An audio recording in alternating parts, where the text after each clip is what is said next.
예, 순서에는 오전에 질의응답이라고 되어 있는데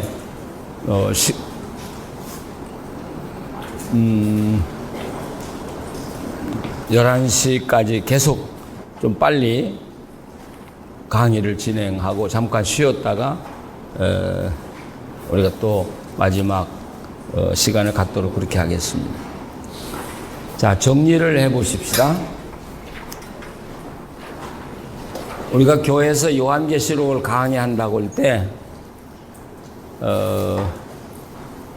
요한계시록 로마서를 강의한다고 할 때 세 가지 주안점을 두자고요. 바울이 로마서를 기록한 목적을 줄이면 세 가지로 한다면, 첫째, 갈등과 혼란 속에 있는 교회를 십자가의 진리와 은혜로 하나 되게 하고 화합하게 하는데 첫째 목적이 있다고요. 갈등을 해소하고 십자가의 은혜와 진리 안에서 하나 되게 하는데 첫째 목적. 두 번째는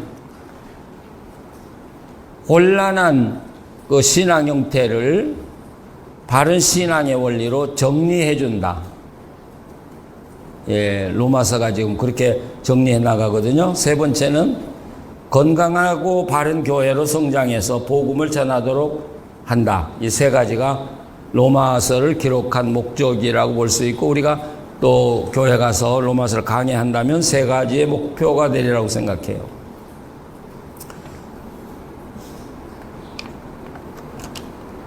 이렇게 본다면 로마서의 최종 키워드는 하나님과 화평하게 사는 길이다.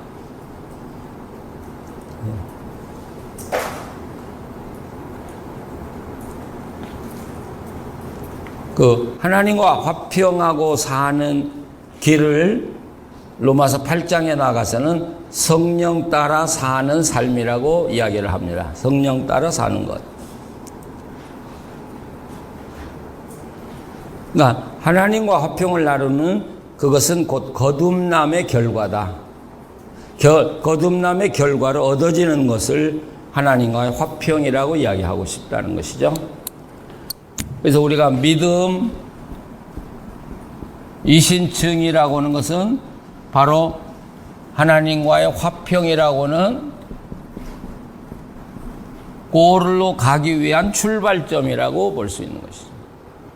그러니까 바로 이것이 거듭남을 이야기한다고요. 거듭남. 믿음은 출발점이고 의를 거쳐서 하나님과의 화평. 그러니까 하나님과의 화평의 단계 또는 성령 따라 사는 길까지 가지 않았다면 그 믿음은 산 믿음이라고 말할 수 없다는 것이죠. 예. 근데 우리는 지금까지 계속 믿음만 이야기해 왔거든요. 예. 이건 상상도 못 했다고요. 근데 우리 교인들을 여기까지만 인도한다면, 그래서 교인들이 하나님을 만나고 살아가게만 한다면 우리 목사님이 그 교인에 대해서는 걱정할 게 없어요. 예, 놀러 가서 걱정이고 교회 빠져서 걱정이고 할 필요가 하나도 없어요. 예, 자기들이 스스로 모든 일을 다 알아서 할 테니까. 그런데 예수님의 복음서에서 믿음이라는 말을 썼을 때는 아마도 이 믿음과 의를 포함한 내용이라고 보면 좋을 것 같아요. 우리가 말할 믿음이 아니라 믿음과 의로 인해서 하나님과의 관계가 형성된 믿음을 이야기하는 거지, 믿는다, 십자가 믿는다, 그것이 아니라는 사실을 우리가 주지시켜 줄 필요가 있다고 생각합니다.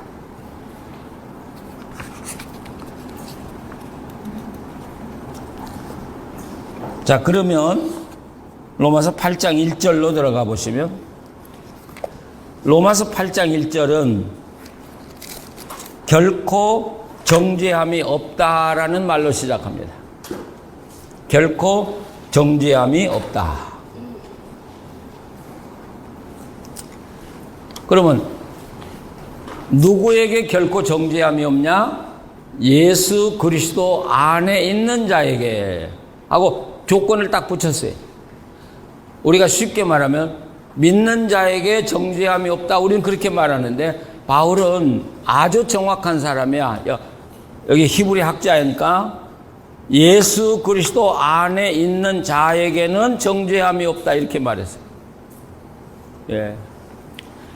그러면 예수 그리스도 안에 있는 자라는 표현은 결국 믿고 의롭다함을 받고 하나님과의 화평의 관계에 들어간 사람을 이야기하는 거예요. 다시 말하면 거듭난 사람을 이야기하는 것이죠.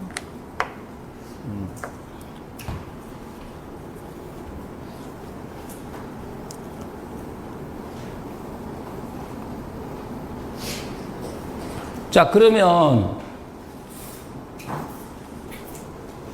그러니까 믿고 하나님께 받아들여지고 화평을 이루는 사람, 이게 그리스도 안에 있는 사람인데 이들에게는 절대 정죄함이 없다는 것이죠.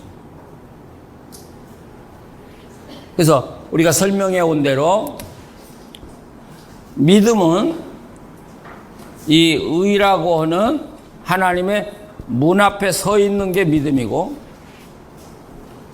예, 그러니까 내가 믿었다고 해서 내가 천국 가는 거, 자꾸 제가 부정적으로 이야기해가지고 여러분들이 교회 가서 설교하려고 헷갈리겠는데, 내가 믿었다고 해서 천국 들어간 거 아니고 나는 문 앞에 서 있는데 하나님이 그것을 보시고 너 의롭다고 해서 문을 열어줬을 때야 비로소 이 두 가지가 합해졌을 때 그것이 구원이라 이야기할 수 있다는 것이죠. 이 하나님의 평가, 반드시 하나님의 평가. 이걸 가장 잘 나타내주고 있는 말씀이 부자와 나사로 이야기예요. 예수님 부자와 나사로 이야기.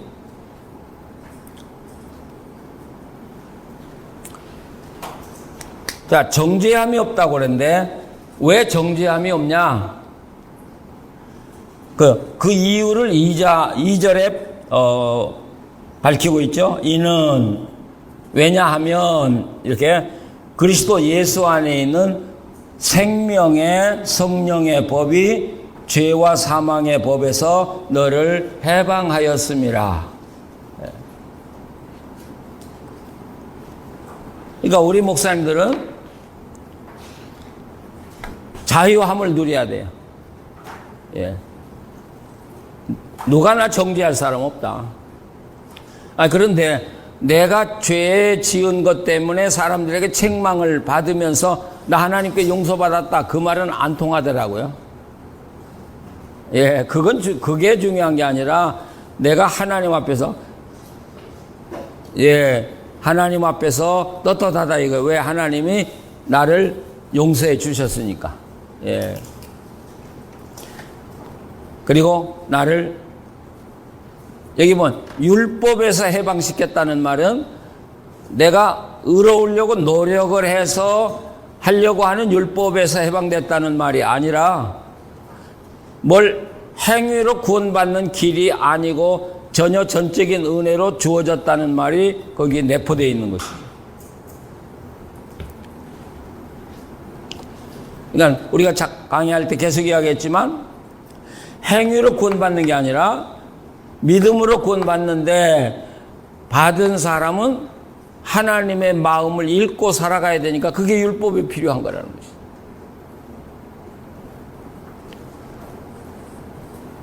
하나님의 사람이 됐으니까 하나님의 마음을 읽어야 되는데 어디 하나님의 마음이 나타났다고요? 율법에 하나님의 마음이 가장 잘 나타나 있다는 것이죠. 그러니까 하나님과 함께 살아가려면 하나님의 마음이 가장 잘 나타난 율법을 따라 살아가는 것이 바른 삶이라는 거죠. 물론 율법에는, 구약 도라에는 시대적인 배경을 갖고 있는 것도 있어요. 특별히 음식에 대한 거. 우리 어렸을 때 제일 무서운 병이 호열자였어요. 근데 호열자는 어디서 생겨요? 돼지 고기 먹고 생겨. 그러니까 그 당시엔 마을에서 돼지 한 마리 잡으면 다 마을 사람들이 돼지를 나눠 먹었거든요. 그러면 그 호열자라는 병이 온 마을에 한꺼번에 다 퍼져버린 거예요. 이 돼지고기 때문에. 그러니까 구약시대에 이스라엘 살던 땅은 아주 더운 땅인데 거기서 돼지고기 먹었다간 다 죽으라고요. 그러니까 돼지고기 먹지 마라. 근데 지금 냉장고 있는 시대에는 돼지고기 먹어라. 그래도 될 거라는 거죠. 그것이 무슨 사람을 성결하고 더럽게 하는 건 아니니까. 그러니까 위생적인 토라는 이 시대에 변할 수 있지만 그렇지 않는 토라는 그게 하나님의 마음을 따라 사는 길이기 때문에 우리는 율법을 지켜야 된다는 것이죠. 그래서 거기 3절에 율법이 육신으로 말미암아 연약하여 할 수 없는 것은 율법이 악한 게 아니라 사람이 연약해서 율법대로 도저히 살아갈 수 없다는 이야기죠. 그런데 거기서 하나님 우리를 해방시켜 주시고 자유롭게 살게 해 주셨다. 자, 이게 꼭 무슨 말이냐면 어때요? 미국의 한국의 대학 이야기하면 좀 기분 나쁘니까 미국 대학으로. 미국 하버드 대학 들어가기가 얼마나 어려워요? 예, 요즘은 하버드 들어가기가 뭐 1000대 1, 100만 대 1도 더 된대요. 그렇게 어려워요. 근데 누가 나를 입학시켜줬어? 그러면 따라가기는 쉽죠? 그렇죠? 입학이 어렵지 따라가기는 쉽지 않아요. 바로 이런 이야기예요. 율법을 이루어서 구원에 이를 수는 없어요. 우리가 약해서 실력이 없어서. 근데 예수님의 피로 우리를 구원을 우리에게 정죄함이 없도록 인정해 주셨어요. 그러면 그 상태에서 살아가는 건 쉽다는 거죠. 우리가 지금 그 이야기 바울이 하고 있는 이야기. 그러니까 바울이 의롭게 살기 위해서 얼마나 노력했어요. 루터가 얼마나 노력했어요. 근데 그거 가지고 안 됐거든요. 그래서 절망했는데 결국 예수 그리스도의 주님이 만나주심으로 주님의 의를 통해서 내가 하나님에게 소위 말하면 합격한 사람이 된 거죠. 그러면 합격한 사람으로 하나님의 말씀대로 살아가는 건 그건 능히 할 수 있다는 것이죠. 그래서 로마서에 믿음과 의에 대해서 그리고 화평으로 나아가는 길에 대해서 계속 설명을 해왔다고요, 바울이. 그러다가 7장 15절에서부터 마지막 32절인가요? 이 단계에서 하나님과 화평에 이르는 원리를 설명하다가 이 부분에 가서는 나도 갈등했다, 나도 고민했다를 이야기하는 거예요. 그냥 쉽게 하나님과 함께 화평하며 살아갈 수 있는 게 아니라는 거예요.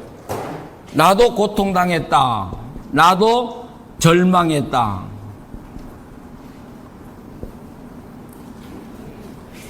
그러니까 지금 하나님이냐 세상이냐 가지고 이 양자사에서 갈등하는 사람에게 바울은 희망과 용기를 주는 거예요. 나도 그 단계를 거쳤다.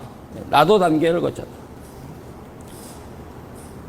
그러면서 이 단계는 당신이 고민하고 갈등함으로 해결할 수 있는 게 아니라 고민해라, 갈등해라. 그러나 그것으로 해결되지 않고 전적으로 성령 쪽에서 그 모든 해결이 올 것이라고 이야기하는 것이죠. 제가 그 서울에서 목회할 때 하루는 토요일 날 설교 준비 다 하고 자려고 하는데 상당히 신실한 집사예요. 교회 집사인데 저한테 전화했는데 혀가 꼬부라졌어요. 술을 마시고 저한테 목사님 나 교회 안 다닐래요 막 그래. 그래서 왜 안 다녀? 그러니까 제가요 예수 안 믿기 전에 짓는 죄를요 지금 교회 다니면서도 다 짓고 있거든요. 근데 예수 믿기 전에는 양심의 가책이 없어서 자유롭게 죄를 졌는데 예수 믿고 보니까 고통만 심해졌어요. 죄는 똑같아지고요. 그러니까 나 옛날로 돌아갈래요. 그분이 얼마나 고민했겠습니까? 그래서 제가 웃으면서 집사님 믿음이 상당히 자랐네. 내가 그러니까 이분이 깜짝 놀라서 왜요? 고민하고 있다는 게 당신 신앙이 지금 잘하고 있다는 증거야. 예. 그 다음에 술 딱 끊고요. 진짜 좋은 교인 됐어요. 예, 그분이 장로 됐는지 몰라도 하여튼 굉장히 좋은 신자로 살았어요. 안홍기 목사도 그런 사람 아니에요? 예. 그러니까 괴로우니까 술만 마시면 그냥 이게 깡패가 되는 거예요. 그러니까 자기 아버지인가 모르지만 장인한테 가서 막 이렇게 때리려고 하고 막 멱살을 잡고 했나 봐요. 그러니까 술 마시고 주일날 와가지고 예배 끝나고 나오는데 칼 가지고 교인 죽인다고 하니까 교인들이 막 도망다니기 시작하는데요. 난 또 몇 죽는 줄 알았어. 근데 그런 놈이 토요일날 11시 반 됐는데 술이 이렇게 취해가지고 우리 집 대문을 막 발로 차는데 대문이 막 부서지는 거예요. 그 사람 이야기하면 항상 재밌어. 이번에 꼭 참석하려는데 중국에 가야 되기 때문에 참석 못한다고. 지금도 목사님의 그 은혜를 내가 어떻게 잊을 수 있겠습니까? 뭐 요즘 카톡에. 그게 갈등이라, 그 사람이. 예수는 믿는데 환경은 안 되고 좋아지는 건 없고, 그러니까 발악을 하는 거죠 뭐. 근데 제가 성경을 통해서 그런 사람 다루는 법을 배웠거든. 그래가지고 제가 웃으면서 들으라고. 그래도 술 마시고 목사 찾아와서 참 고맙다. 그랬더니 내 서재에 와서 무릎 꿇고는 막 우는 거야. 한 30분 동안 나한테 뭔가 말을 하러 왔는데 내 말에 감동을 받은 거예요. 술 마시고도 목사 찾아와서 고맙다고 하니까. 엎드려서 30분 울더니 목사님 내일 주일이죠. 제가 가야 합니다. 그래서 내가 살았다. 저놈이 2-3시까지 다 물고 늘어지면 난 내일 예배는 막 치는데. 거기서부터 그 사람이 새 사람이 되기 시작한 거죠. 그래가지고 월요일날 아침 일찍에 전화했더라고요. 목사님 제가 새 사람 되어 살겠습니다. 술도 끊고. 근데 제가 뭘 해야 되겠습니까? 그러더라고요. 그래서 10년만 예수님을 정말 잘 섬겨봐라. 예. 그리고 만약에 잘못된 일이 있으면 나한테 청구하면 손해배상을 내가 다 할 거다. 그러면 교회에서 무슨 봉사를 할까요? 그래서 너 뭐 하고 싶냐? 그러니까 제가 버스 운전은 자신 있습니다. 그래, 버스 운전. 그래서 우리 버스 운전을 했어요. 교회 버스 운전. 근데 10년 지나고 나니까 이 친구가 사장이 됐잖아요. 인테리어 사장. 그래서 러시아, 중국까지 분점을 냈었고요. 또 하나님이 노래하라고 그래서 서울대 음대 가서 테스트를 받아보니까 테너가 너무 아름다워가지고 음악 공부해가지고 복음 가수가 돼가지고 주일마다 기타 들고 양로원에 가서 노래 부르기 시작. 잘 아시죠? 안홍기 목사가 중국 콩쿠르에 가서 1등 했다는 거. 복음성가 불렀는데 중국에서는 그 복음성 가지고 모르고 1등한 사람 노래니까 매번 방송에서 들어줬다. 구경방송에서.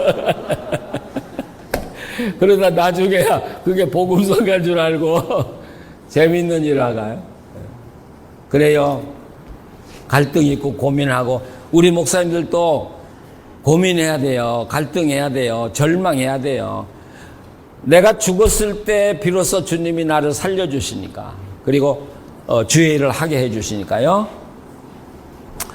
자, 그런데 그러면 여기서 퀘션이 뭐냐면 내가 주님 안에 있다는 걸 어떻게 알 수 있습니까? 예, 내가 주님 안에 있다는 걸 어떻게 알 수 있습니까? 여러분이 우리 목사님들인데 주님 안에 있다는 거 어떻게 알 수 있습니까?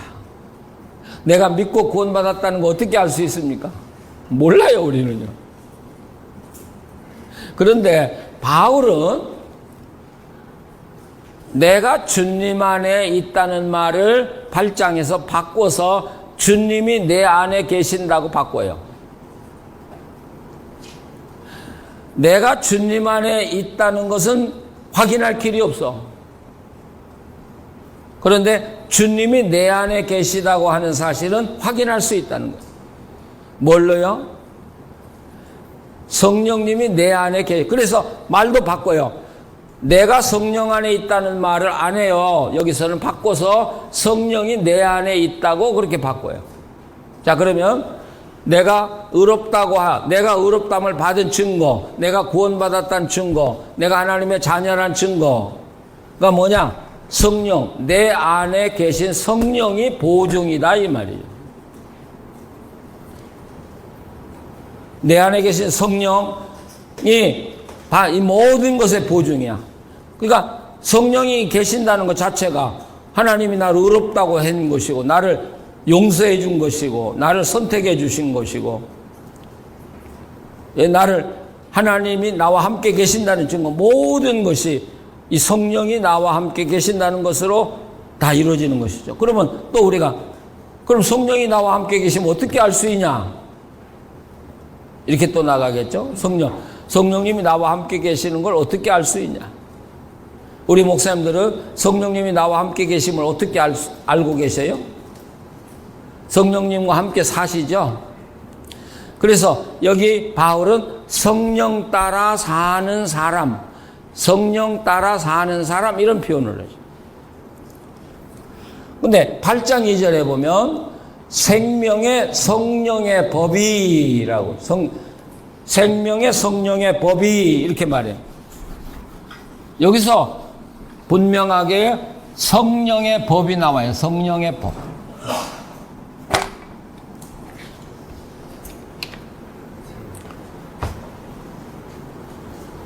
성령은 아무렇게나 역사하는 분이 아니라 당신의 법대로, 당신의 질서대로 역사하시고 활동하시는 분이다.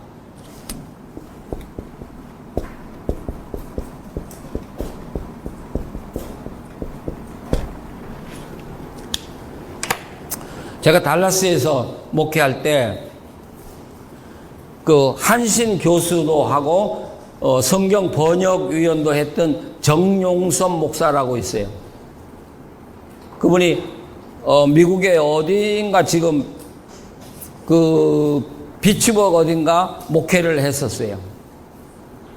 근데 한 번은 저보고 오라고 그래가지고, 목사님 우리 교회 와서 집회를 좀 해주시죠. 근데 그분이 그 미국에서 목회하면서 성령파가 됐더라고요. 그 한신 교수였는데. 그래서 목사님 나보고, 그분은 나보다 한 10살 위인데, 우리 교인들이 안수기도를 원하니까 마지막 날 안수기도를 좀 해줍시다. 저는 안수를 참 싫어하는 사람이에요. 왜냐하면 체력이 감당을 못해요 제가. 그러니까 너무 피곤하니까 저는 그런 식으로 하고 싶지 않은데 해달라고 그래서 안수를 했는데, 그리고 이제 집에 왔어요. 근데 문제가 생겼다고. 부산대학의 교수 부인인데 안식년에 왔다가 안수받고 방언이 터졌는데, 하루 지나더니 자기한테 와서 너 회개하라고 너 회개하라고 목사한테 대들고, 그리고 언제 예수님이 재림하니까 준비해라 막 그러고, 정용섭 너야 막 그러고 한다니까 겁이 나서 나한테 전화가 온 거예요. 어떻게 하면 좋으냐고.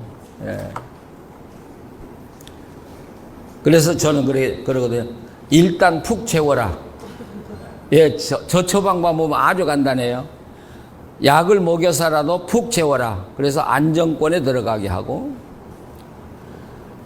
그 다음에 일어났을 때 그 사람에게 성경의 진리를 차근차근 가르쳐 줘라. 너 왜 그렇게 하냐? 들렸다 하지 말고 성경을 가르쳐 줘라. 그때 한 3일 후에 저한테 전화 왔어요. 잡혔어요. 잡혔다. 그러니까 제가 잠깐 언급했지만 고린도 교회가 성령 운동하다 보니까 성령의 피해가 더 많았다라는 것이죠. 그러니까 성령 운동이 일어나면, 우리 목사님들이 이렇게 공부하고 가서 또 성령 운동이 일어나면 아주 조심해야 돼요. 성령 운동이 잘못 나가면 도리어 교회를 파괴하니까. 그래서 우리에게 필요한 게 뭐냐? 성령의 법이 필요하다. 성령의 법, 성령의 질서가 필요하다. 이 성령의 법, 성령의 질서라는 건 성령이 역사하는 방법이에요. 그러면 성령이 하는 첫째 사역이 뭐예요? 성령이 우리한테 하는 첫째 사역이 뭐예요? 예? 예수 그리스도. 예. 죄에 대해서 가르쳐 준다는 것은 결국 예수 그리스도를 가르쳐 준다는 것이죠. 예수가 누구냐? 그러면 예수님이 누군가를 왜 가르쳐 줘요? 그러니까 오순절에 성령이 교회에 임하니까 그들이 예수님이 누군가 확실히 알고 그때부터 예수님과 하나 되어서 복음을 전하기 시작하는. 자, 예수님을 왜 알려줘요? 예수님을 알려준다는 건 예수님과 함께 살도록 알려주는 거죠. 그래서 항상 이 성령은 예수님을 알고 예수님과 함께 살고 하나님과의 화평으로 연결이 돼야죠.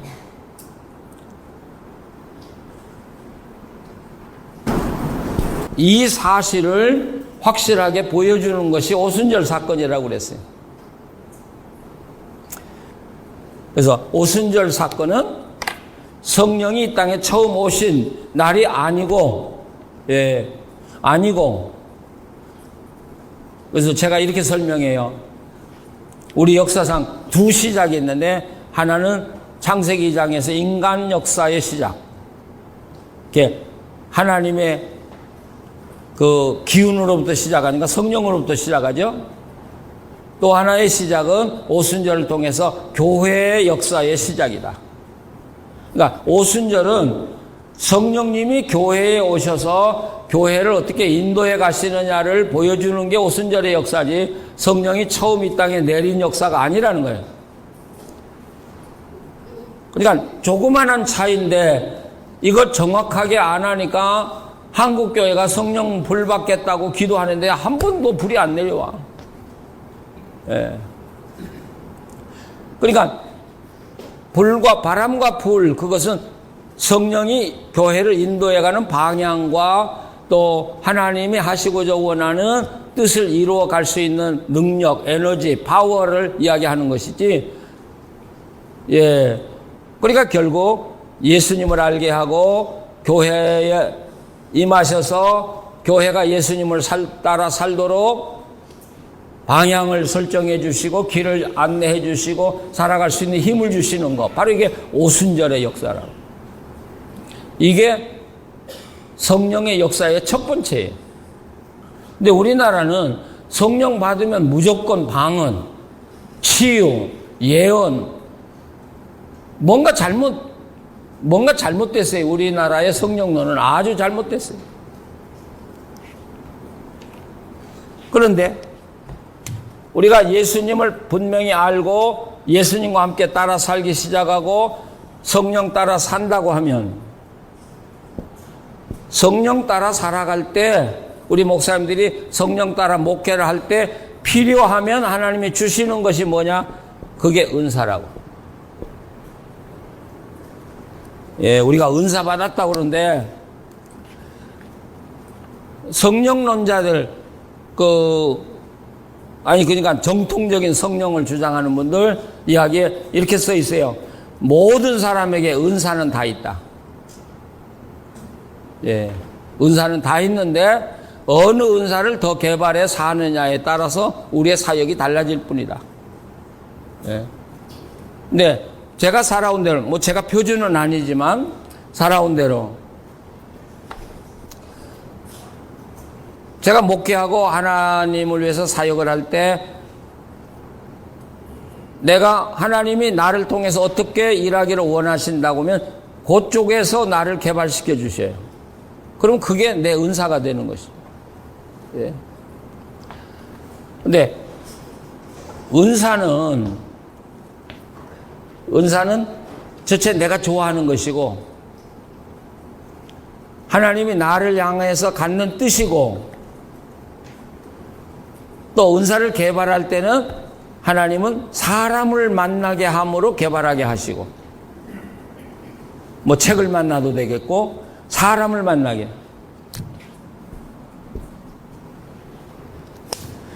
그러면서 그 은사를 가지고 계속 사역을 하면 은사가 점점점 디벨롭 되는 것이, 점점점 증가하고 활성화되는 것이죠.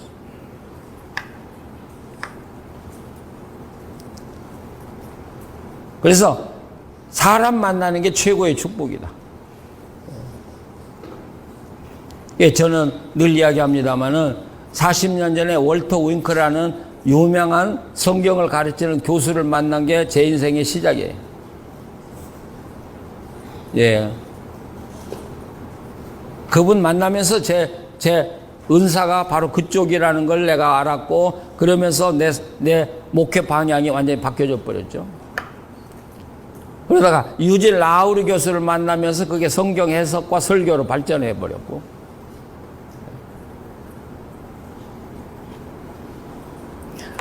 제가 빈내리 교회를 봉사할 때 한번 은사 조사를 해본 적이 있어요.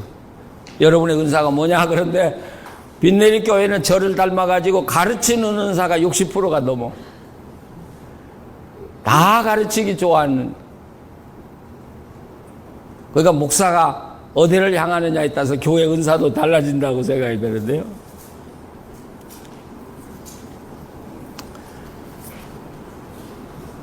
그래서 방언하고 병 고치고 뭐 예언하는 게 성령 역사의 은사의 프라이오리티가 아니라는 사실이. 이것부터 우리가 교인들에게 좀 철저히 가르쳐 줬으면 좋겠어요. 옛날 여기 순복음 출신 계신지 모르겠어요. 순복음 교회가 클 때는 방언을 가르쳤어요.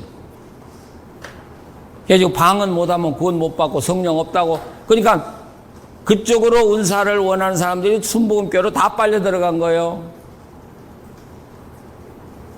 근데 지금은 방언 강조하지 않잖아요. 이제 클 만큼 다 컸으니까. 예.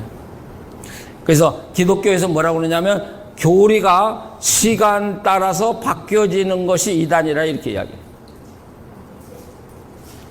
제가 군에 있으면서 순복음 사병들 많이 만났어요.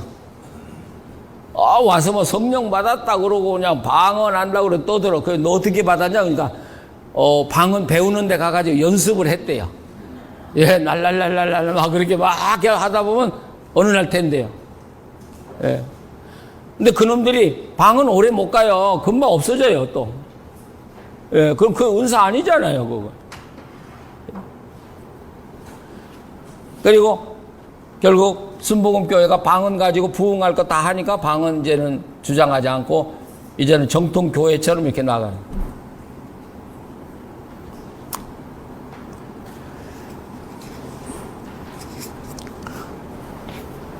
우리가 여기 처음으로 들어가서 이런 것을 통해서 내가 성령 안에 살고 있다, 내가 그리스도 안에 있다는 게 확실하다면 나는 절대로 정죄에 당하지 않는다. 예수 그리스도의 십자가를 통해서 나는 해방받은 사람이다. 그러니까 루터의 유명한 이야기가 있잖아요. 종교개혁을 할 때 사탄이 계속 너는 죄인 아니냐, 네가 죄인인데 무슨 종교개혁을 하려고 하냐. 그러니까 루터가 아주 침체 상태에 빠져가지고 안 하려고 했다는 것이죠. 그렇잖아요. 누군가 제 과거의 잘못을 알고 네가 무슨 목사냐, 목사 내려놔. 그러면 제가 목사 하겠어요? 근데 루터도 아주 침체기에 빠져가, 난 종교개혁 그만둘 거야. 그러니까 뭐 그 아내가 뭐 상복을 입고 있다. 루터가 죽어서 뭐 어쩐다고. 근데 루터가 기도하면서 깨달은 게 하나 있다고 그러죠. 네, 그 다음에 사탄이 와가지고 너는 죄인 아니냐? 그러니까 루터가 그렇게 대답했다고 그러죠. 그렇다, 나는 죄인이다. 그러나 나는 용서받은 죄인이다. 그리고 종교개혁을 이뤄나갔다. 우리 세미나에 오시면 계속 아마 들으셨는데 용서와 죄, 정죄라고 하는 것의 차이가 뭐냐를 이야기했죠. 이거 설명 안 하고도 괜찮겠죠? 용서와 정죄의 차이. 왜 용서받았다고 안 하고 정죄함이 없다고 이야기하냐 이거죠.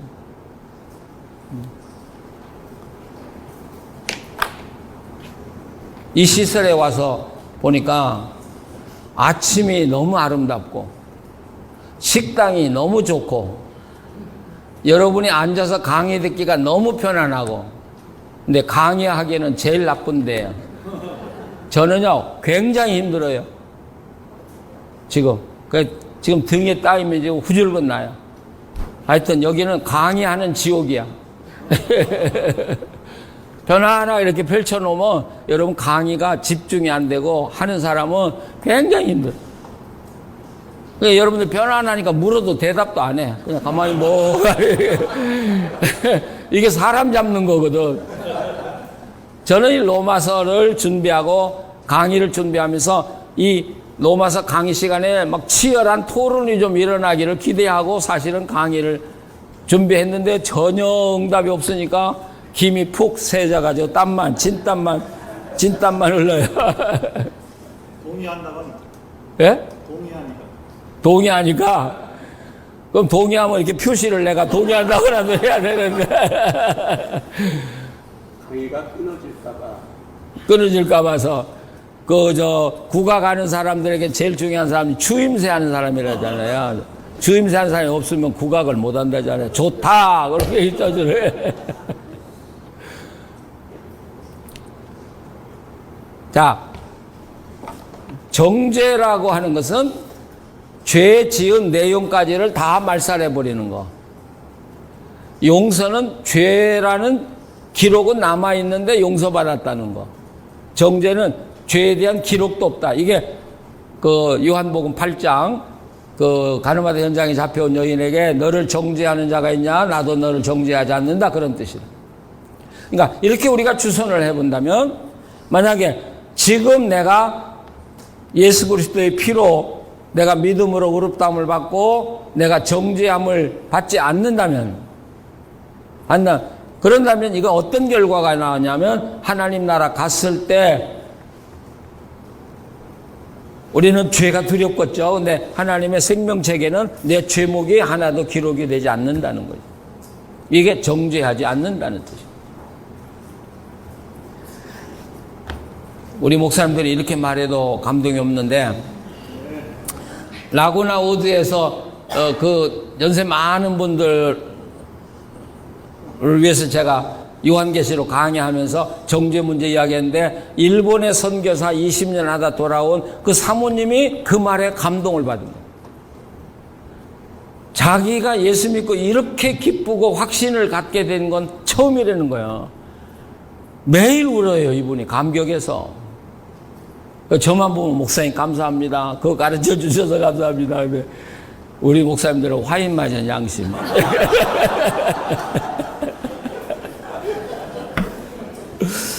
자, 그러면 여기서 정리를 합시다. 어떻게 육신을 이기고 하나님과 화평을 나누며 살아갈 수 있냐? 자, 8장의 내용이 지금 1장에서 1절에 11절까지가 그 내용이 계속되는 거예요. 첫째, 나에게는 정죄함이 없다는 확신을 가져라는 것이죠. 첫째, 나에겐 정죄함이 없다는 확신을 가져라. 그래서 1절에 정죄함이 결코 없다.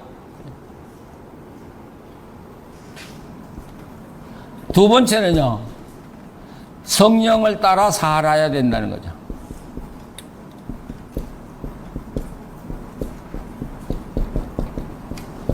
그러니까 성령 받았다든지 내가 성령 안에 있다는 말을 하지 않고 성령 따라 산다고 하는 이유가 있다는 이야기죠.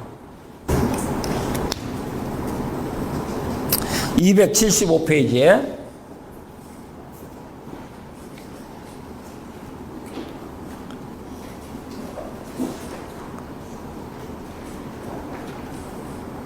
그 275페이지에 조나단 에드워드가 쓴 글이 거기 있어요. 76페이지. 한번 구 목사님이 한번 읽어줘 보시죠. 영을 따라 행하는 것은 성령께서 그 안에 계시다는 것에 대한 가장 적절한 증거이기 때문이다. 그뿐만 아니라 바울이 이처럼 말하는 이유는 육신에 속하고 경건하지 아니한 습관을 가진 자들이 성령을 소유했다고 하며 방종의 해방을 누리지 못하도록 하기 위한 것이며 또한 세례를 받았다는 이유로 자기들이 이제 정죄에서 해방되었다고 생각할 수 없도록 경계하는 것이다. 예. 자, 아주 조나단 에드워드가 분명하게 이야기했어요. 성령 받았다는 사람들이 성령 받았다는 걸 가지고 행포를 부리거나 또 타락한 생활을 계속하더라는 것이죠. 그러면서 자기들은 성령 받았다고 하는 것만 가지고 보증수표를 삼으려고 하는데 결국 바울은 성령 받은 게 중요한 게 아니라 성령 따라 살아야 된다는 거죠. 살지 않으면 성령의 사람이 아니라고 이야기하는 거예요.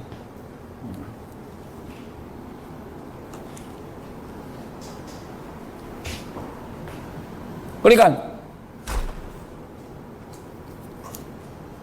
내가 결코 정죄함을 받지 않는 것은 내가 성령 따라 살고 있기 때문이라는 것이죠. 우리가 분명히 알아야 되는 건 우리 목회자들이 성령 따라 살다가 어느 날 성령 따라 살지 않고 자기 멋대로 한다고 하면 그 사람은 정죄함이 없는 게 사라져요. 하나님이 의로 덮어줬던 죄의 장막이 걷어져 버리고 그 사람은 하나님 앞에서 죄가 드러날 수밖에 없어요. 그래서 우리 목사님들 이제 계속 나옵니다마는 요한계시록은 예정에 대해서 절대 말하지 않는다는 사실이에요. 예. 예? 요한계시록이 아니, 로마서. 예, 로마서는 예정에 대해서 말하지 않아요. 우리가 이야기했죠? 그러니까 예정은 어디에 숨겨져 있냐면 부르심에 숨겨져 있기 때문에 부르심을 받고 성령 따라 살아갈 때 아, 저분이 예정된 사람이다 하고 하는 걸 알 뿐이지 그것이 우리의 미래를 가르쳐 준다든지 또는 예수 안 믿는 사람이 예정됐냐 안 됐냐 우리가 판단할 수 있는 근거가 하나도 없다는 거예요. 그러니까 예정은 바울이 예정 이야기, 택정 이야기 할 때는 하나님의 은혜를 강조하기 위해서 사용하는 거지 어떤 경우에 미래 점친다는 게 아니라는 것이죠. 그게 분명하게 드러나는 게 로마서 11장에 그 접붙임을 받는 이유에 원 가지도 순종하지 아니함으로 잘라졌거든 하물며 너일까 보냐. 예. 그러니까 정죄함을 받지 않고 의롭다고 받고 성령 받았다가도 결국 불순종하면 잘려나갔듯이 이스라엘이 잘려나갔듯이 원가지가 잘려나갔는데 너희 가지들이야 잘라내는 게 문제겠냐 하고 경고하는 거예요. 저는 이렇게 말하면 잘라지는 걸 좋아하는 것처럼 제가 이야기하는 것 같은데 하도 우리 교인들이 방종하고 사니까 하는 이야기예요.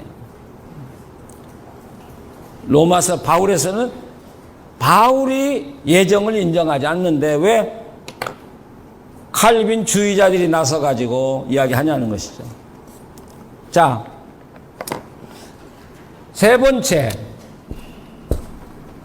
이게 이제 하나님과 화목하고 사는 사람이요.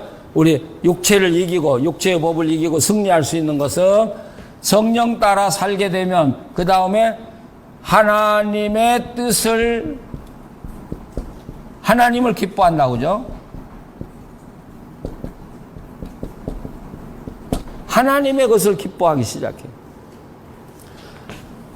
말씀을 기뻐하기 시작해요. 우리가 로마서 5장 1절에 2절에 하나님을 기뻐하고 즐거워한다 이야기했죠. 즐거워한다. 여기에 따라서 악한 것을 미워하게 돼요.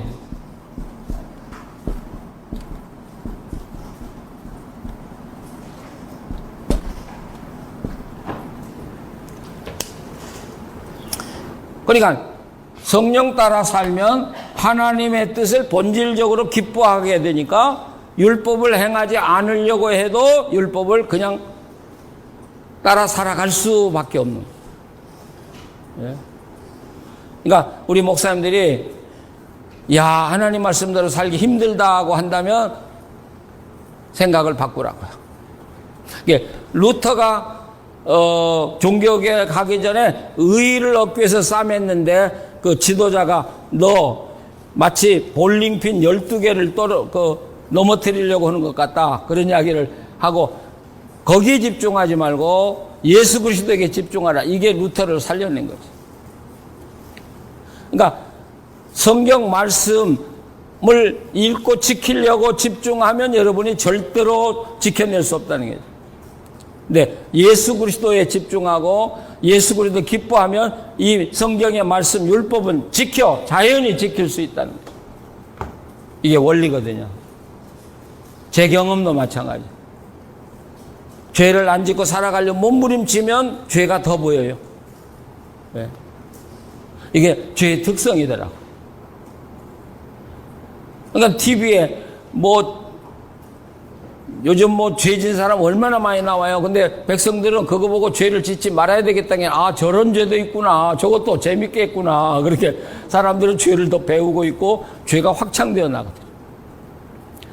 제가 서울에서 목회할 때 교인들이 한 번은 그러더라고요. 목사님, 제가 어느 교회 집회 갔다 왔는데요. 죄도 적당히 지어야 되겠대요. 그래서 왜 그러니까 그게 아주 깡패로 폭력배로 살다가 예수 믿은 사람이 간증했대요. 근데 술 마시고 돈 뿌리고 여자하고 노는 이야기를 얼마나 재밌게 했는지 그것도 괜찮겠더라고 그러는 거예요. 이 망할 짓이. 예.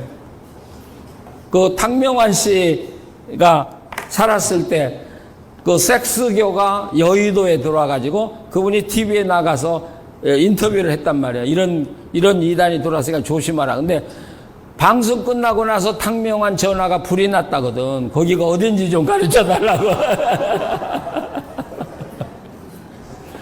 예, 이게 역기능이라는 거예요. 역기능. 그러니까 우리 목사님들이 죄 짓지 마라 그러면 교인들은 죄를 더 지게 돼 있어요. 예. 그래서 예수 그리스도를 보여주고 하나님을 즐거워하도록 하면 죄는 자연히 끊게 되고 성경 말씀대로 살아가게 돼 있는 게 이게 바울이 지금 이야기하는 거예요. 바울이 경험한 거예요. 율법과 싸움하니까 결국 율법에 지대라는 거죠. 네, 루터가 그랬듯이 바울이 그랬듯이 하나님을 기뻐하니까 말씀대로 살게 되는 거죠.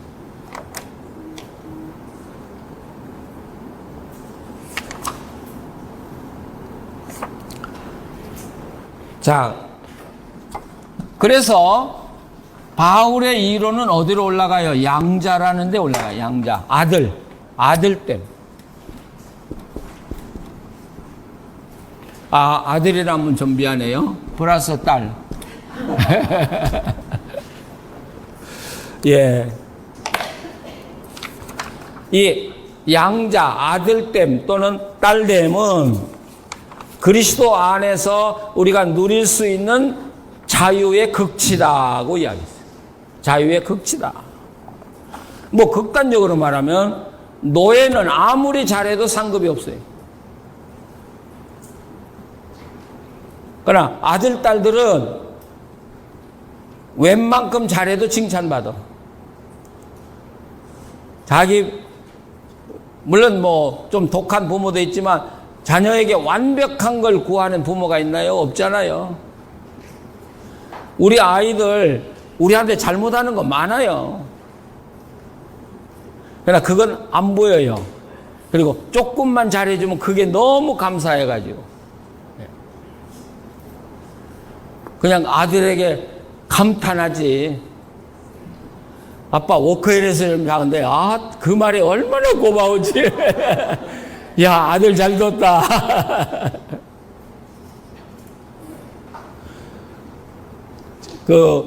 어제도 이야기하다 말했지만 여기 오니까 크레딧 카드 딱 주는데 진짜 기분 좋더라고. 야, 이게 가지고 다니는데 아들 크레딧 카드에 맘대로 쓰라는데 말이죠. 근데 못 쓰겠어요. 기분만 좋지. 이거 쓸 데가 없어. 근데 딱 한 번 썼어요.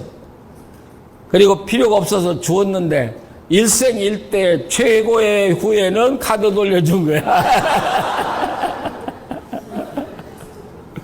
그러니까 우리 목사님들, 사모님들 자식 결혼하면 크레딧 카드 받으세요. 가져라. 쓰지는 마시고. 예. 야, 그렇게 기분 좋을 수가 없어. 이게 아들이라고요. 이게 아들이고 딸이라고요. 그러니까 우리가 하나님 앞에 100% 잘해서 하나님 우리를 아들이라고 그러고 우리를 기뻐한다고 그러는 게 아니라고요. 하나님이 보시는 관점만 우리가 지켜나가면 하나님은 오케이. 예.